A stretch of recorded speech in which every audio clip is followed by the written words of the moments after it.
Hello everybody, welcome to my channel. Naka-evacuate na kami ni Trill ngayon sa hotel. Shoutout po sa DMW. Bali, ang nasa hotel pa lang po namin ay kami po ay lilima. Ako, si Trill, si Joanna sa Tel Aviv. Na-lockdown siya doon. Lockdown kasi state of war ang Israel. And then nung dumating kami dito ni Trill, hindi pa rin na-evacuate si Ami, si Rose at si Geraldine kasi natatakot nga. Ngayon ang sabi ko, kung gusto nyo, pupuntahan namin kayo dyan, salubungin namin kayo. Ang problema, ayaw kaming payagan ng guard ng hotel na pala lumabas. Ngayon ako yung nakipagtalo na sabi ko, anong gagawin? Natatakot ang mga kasama ko. Kailangan namin tulungan silang makapunta ng hotel. Yun, syempre, kailangan mong konsensya mo yun kung may mangyari sa kanila. Nasa safe area ka, tapos yung mga kasama mo, mapapahamak. Nung pumayag na, sabi ni Trill, tara isama ko. Sinalubong namin sila.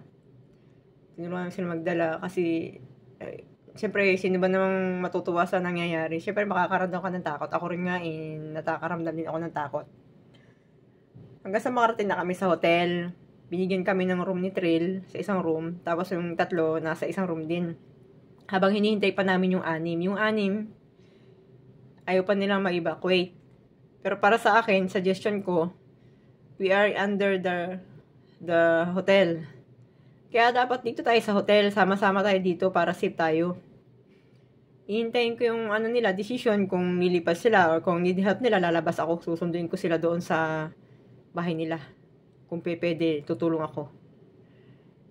Ngayon, syempre, yung iba sa kanila naka-schedule na pumasok ngayon para sa maglinis. Kasi ako, yung katawan ko, hindi ko kinondisyon yun para magtrabaho.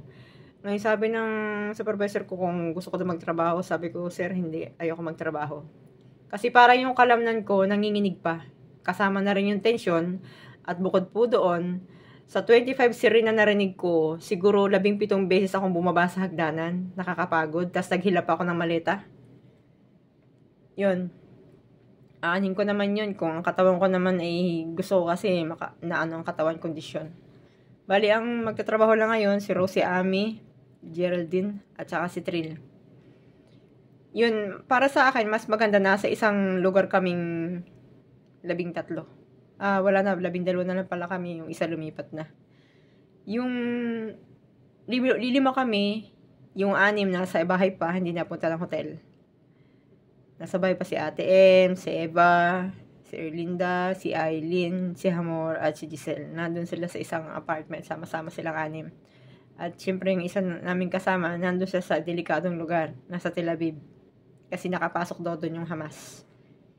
Hindi bomba ang pinalilipad, kundi nakapasok sa teritoryo ng Israel at namamaril. Nagpapasabog. Terrorist nga po namamasok ng bahay.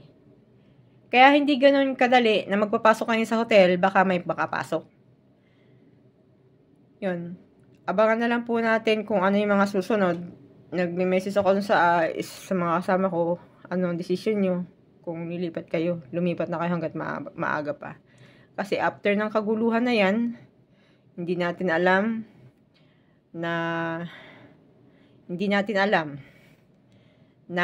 ano pa yung kasunod. Sa tindi nun, yung isa nga lamang pong pagpapasabog last year, matindi yung sagot.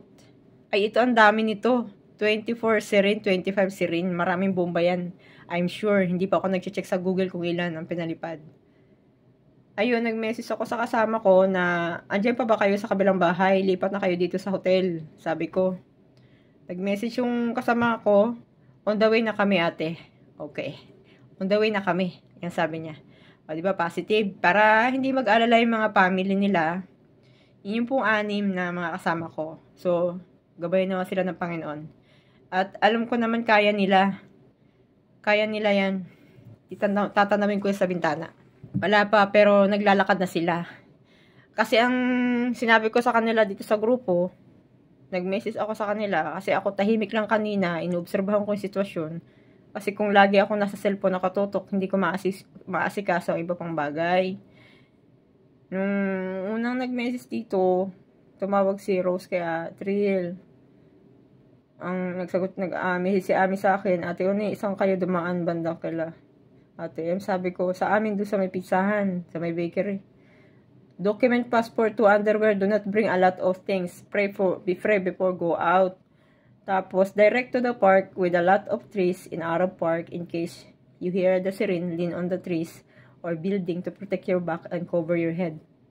Tapos, nag-message ako, Ate Ems, Eva, Erlinda, I have more diesel. Please evacuate now. Hotel is, ligtas ang hotel para sa lahat. Sa atin. Ay ko, be strong and brave. We are Filipino, fighting. Tapos, hindi kami pinapayagan lumabas kasi nga gusto namin tumulong sa tatlo. Inano ko sila na do not entertain anybody else, stranger outside. Kasi may nagyayaya sa akin sumakay ng kotseng babae eh. Mamaya, terorista yun eh. Di yari ako. Maglakad lang ako maglakad. Yun. Tapos binigyan na kami ng ngayon, abangan na lang po natin ito. Kasi sabi nung kasama ko, on the way na sila. Yun, kaya nila yan. Kaya nila yan. Ganyan talaga una. Mas matindi ngayon eh. Matindi talaga. Alam niyo po ba yun? Parang nasa taas na ng aming apartment. Yung pala doon dumadaan. Mismo sa ibabang apartment namin. Dati hindi ganyan yung direksyon eh. Dati pahaba. Nakabalagbag na sa aming apartment ang lahat. Ay kung mahulog yun doon. Wala pang underground. Yun. Kaya huwag po kayo mag-alala. I-update ko po kayo pag dumating na sila. Okay? Ako kakain lang ako ng kakain at tutulog. Alam ko maraming check-out room na lilinisin. Yung mga prepare na gusto maglinis, maglilinis.